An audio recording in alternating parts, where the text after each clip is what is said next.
আপনি কি জানেন, রাজস্থানের মরুভূমির মাঝখানে হঠাৎ যেন জলের মধ্যে ভেসে থাকা এক প্রাসাদ।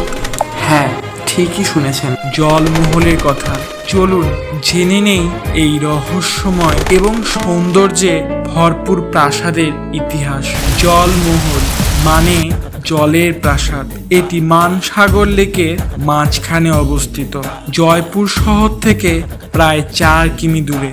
এই প্রাসাদটি 18 শতকে মহারাজা মাধু সিং প্রথম নির্মাণ করেছিলেন। মূলত এটি ছিল রাজ পরিবারের শিকার ঘর এবং বিশ্রামস্থল। জলমহলের নির্মাণে মোগল ও রাজপুত স্থাপত্য শৈলীর এক অনন্য মিশ্রণ দেখা যায়। প্রাসাদের 5টি তলার মধ্যে 4টি তলা থাকে জলের নিচে, আর মাত্র একটি দৃশ্যমান। লেকের মাঝখানে হওয়ায় সেখানে কোনো সড়ক পথ নেই।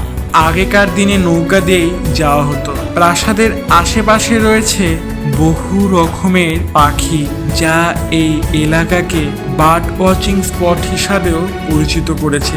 বছরের পর বছর অবহেলিত থাকার পর রাজস্থান সরকার ও পরিবেশ সংস্থাগুলি মিলে জলমহল এবং মানসাগর লেকের পুনঃসংস্কার করেছে।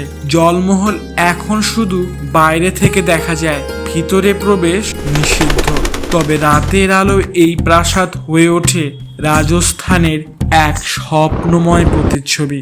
মরুভূমির বুকেও যদি জল আর সৌন্দর্যের এমন নিদর্শন থাকে, তবে ইতিহাস ঠিক কেমন ছিল ভাবা যায়।